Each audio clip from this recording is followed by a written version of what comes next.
Welcome to Think Big with Dan and Qasim. Join hosts Dan Melnick and Qasim Masood as they explore big ideas, limitless possibilities, and engage with visionaries, entrepreneurs, and thought leaders who dare to dream big, get inspired, motivated, and find practical tips for personal growth.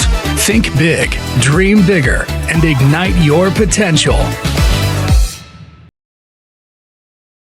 All right. Welcome back, everybody. Guest today is Holly Meyer. Holly, please tell us where you are in the world and what you do for a living. I'm in San Antonio, Texas, and Awesome. I create kids like party in a box for sleepovers, custom kids gifts, accessories. That's amazing. So what kind of brought you to starting a business like this? How did you get into this space? And can you kind of walk us up to where the idea came from? And then what was kind of your big catalyst to actually decide to make a full-on brand and business with this? So I've always been really crafty. And then I had a daughter and I bought her a headband at this very expensive children's boutique. And my husband said, great, but we can't afford to buy one in every color, figure something else out. So I started kind of working on creating them myself. And then someone at a mom's networking event asked about it. And they happened to be a buyer for a big box store. And quickly I had to take my designs and manufacture them on a large scale. And then as most big box stores do, as soon as my brand was successful, they copied me, knocked me off, and kicked me out, leaving me with a ton of inventory. So I had to figure out what to do with all these hair accessories and other things I'd accumulated over the years as I kind of kept growing. So I tried Amazon, sold a lot on Amazon,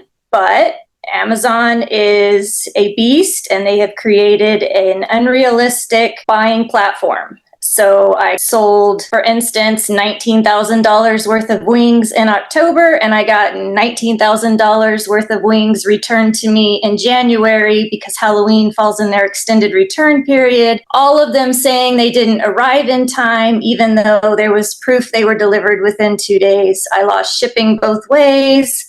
And most of them came back with stuff hot glued on them or folded in a much smaller box than they needed to ship in. And I said, okay, Amazon's not going to work for me. So I started just doing it on my own website. I use Shopify and it's been really great because it has grown and kind of lets you plug into whatever the new latest and greatest platform is. You can usually sync it on over to Shopify. And then as the years went on, and I'm crafty, I would have these elaborate birthday parties for my kids. And several friends said, man, you need to put that in a box because I would buy your parties. And so I started doing the sleepover tent parties in a box, and it allowed me to get rid of some of these hair accessories by decorating the tents and creating party favors that are reusable and not just the cheap junk that gets thrown away the day after the party. And that it's been really great. I've had a lot of success on Etsy with that because everything's can be personalized. I can add names to everything. It's kind of all custom. And that kind of brings me to where I am today. That's awesome. Yeah. So when did you kind of make this pivot from obviously the retail side and then you went to Amazon? When did you make the pivot from Amazon to selling through like Etsy and your own e-commerce store? Just after COVID. So probably 2021. That definitely makes sense. And so how's your experience been? I mean, selling, kind of through e-commerce and through Etsy, obviously it's a whole different animal than doing retail or wholesale and something like Amazon. So how has your experience been, and like how has revenue kind of grown, or what has your experience basically been like since you made that pivot? The big pivot was I was making masks during COVID on Etsy. And I sold a lot of masks, which kind of boosted my store and opened it up for some of the other things that I was selling. I've noticed my Etsy sales are starting to go down, but I now see that everyone has copied my idea of creating these parties in a box, where before there were only party favors or there were only teepee tents. There was not someone putting together an entire theme with everything you need other than food. And now it seems like there's 100 more listings a day coming up on Etsy that are now competition for me. And a lot of them that are using trademarked things. So like when Barbie came out, they've actually got like Barbie stuff where I've chosen to, maybe I'll do a pink theme, but I'm not going to, infringe on the copyright, where I see a lot that are infringing. And so it makes it really hard to compete, because if someone's looking specifically for this princess and they type it in, it's not going to come up on my stuff, but those listings will populate. With wholesale, I've done some business with Fair. It started out really good, and then they changed the way that they do the commission rates, and it made me have to make my minimum order much higher. I also have found with Fair, it may just be my market niche, but I feel like the people ordering from me, it's a business owner ordering for their own kids, and so I'm not getting that repeat business. There's only been a few accounts that actually have repeated the business. And that's even if they're leaving 5 stars.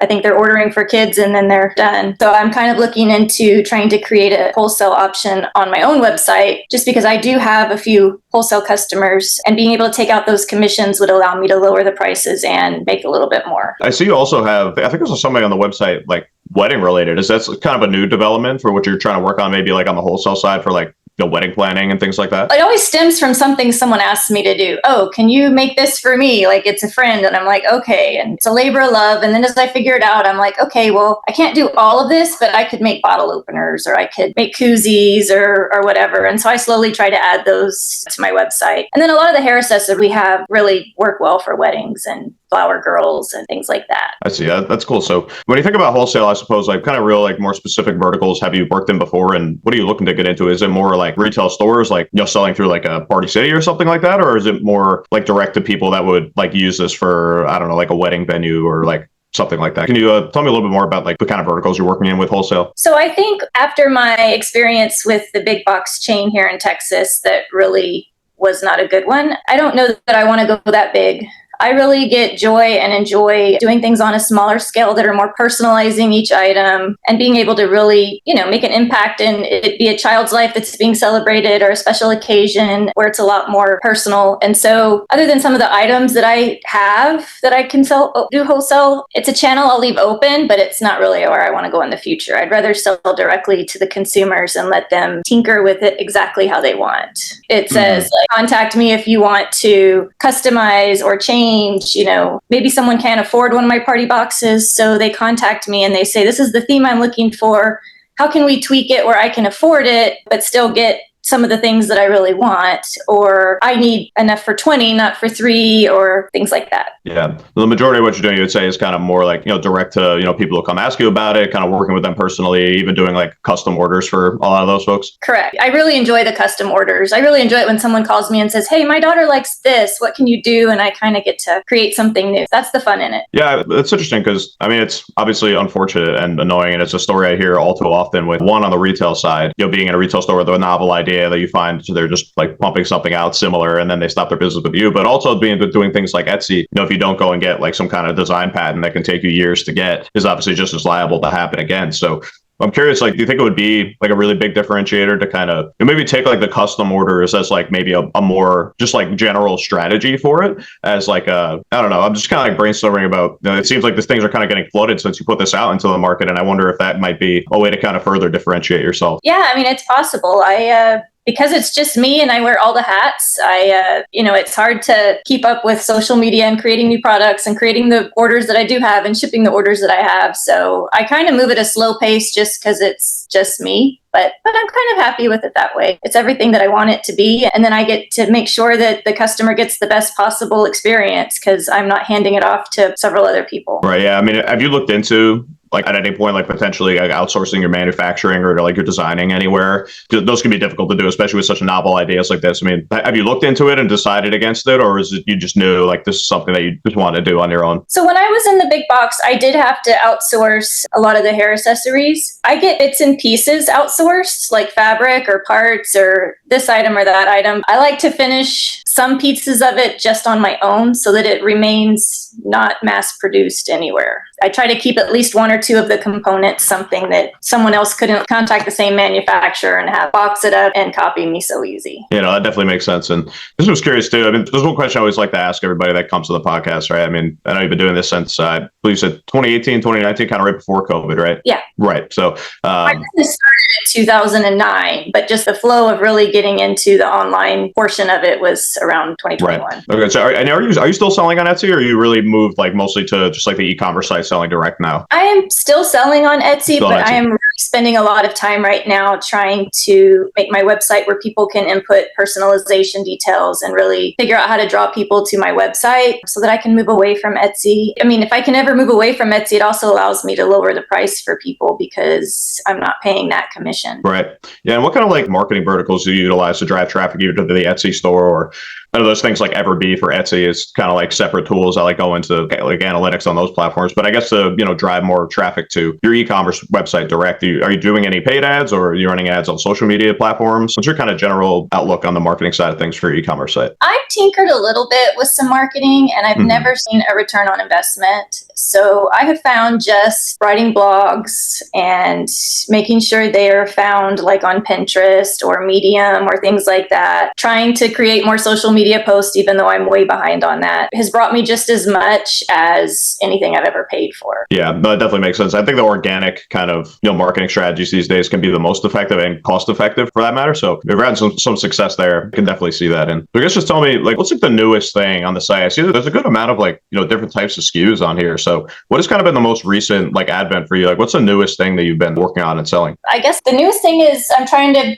create a bunch of new summer and spring type themes. So I have like a donut theme now coming up and like a cherry on top theme coming up. Just trying to create a bunch of different themes so that someone isn't look at the site and go, oh, I can only do like movie night with yellow tints and popcorn. No, I want them to see that I can do anything. And that way, if there's something they want that I don't have, they'll know that they can reach out and I can probably come up with something that fits their dream. Right. And do you find that your sales are kind of seasonal? I mean, from the outside looking in, I would assume, maybe wrongly, that it would kind of be seasonal for like maybe like the late spring to early fall and during the summer kind of months. Do you find that to be the case? I'm just curious. I'm the busiest with Christmas from the time school starts to December. And then I get a strange small spike in January, which I always find really interesting. That's interesting. And then there'll be a few spikes in the middle of summer with birthday parties. But 90% of my business happens between August and December. Yeah. Did you have any inclination or like any like data to give you a reason why that is? I would, like I said, like from the outside looking in, I would think something like this would be more popular in the summertime. And maybe kids are out of school and maybe sleeping there, like doing more kind of like sleepovers. But that's just like obviously my looking from the outside in. So why do you find it's like your peak time, the September to December timeframe? I think that my largest consumer right now is the grandmother, and she's planning for grandkids to be over for Christmas. And that's when I sell a lot of the party packs. And then the pillow bed cases that I sell that are personalized are great gifts. And so I sell a lot of those at Christmas time as well. But I've even had a grandma order like tents with Christmas gnomes on them, but she ordered them in like August. Because she was planning a trip that I guess they're all from different parts of the world. So they meet like at a campsite, rented this huge cabin, and she wanted to set up all of these things for the grandkids. And then I have one grandmother that orders from me every year. Every midsummer, her grandkids come to visit her, and every year she calls me and she's like, I think I want to do this year. How can we do this? How can we do that? She even had me tie-dye tents one year, which I'd never done. And that was... Oh, that's cool. Yeah. an interesting process. I really do think that's why, just because of the market that I have. Yeah, no, I guess it makes sense. Like because that you're getting a lot of like grandmothers buying for the grandkids during the holiday time. That definitely makes sense. That's awesome. So yeah, I just want to also just give you a quick opportunity to be able to shout out your website, shout out your socials. Anybody watches the podcast, they love you. They fall in love with the brand. They want to keep in touch, and just let people know how to stay in touch with you or reach out to you if they want to maybe do something custom as well. So my website is chickybling.com. ChickyiCickybling.com. On Facebook, it's Chicky Bling 1. On Instagram, it's Chicky Bling. I think TikTok, YouTube, and Pinterest are all Chicky Chicky Bling Bling. But pretty much any Chicky Chicky Bling Bling Google search will one of my sites. Awesome. Well, hey, I just want to say thank you again for coming on. I really appreciate your time and the insights. And this is not any type of product that I think we've ever had anybody on the podcast before. So I wish you continued success, and I really appreciate your time. Thank you. Thank you. Thank you so much. Thanks, everybody.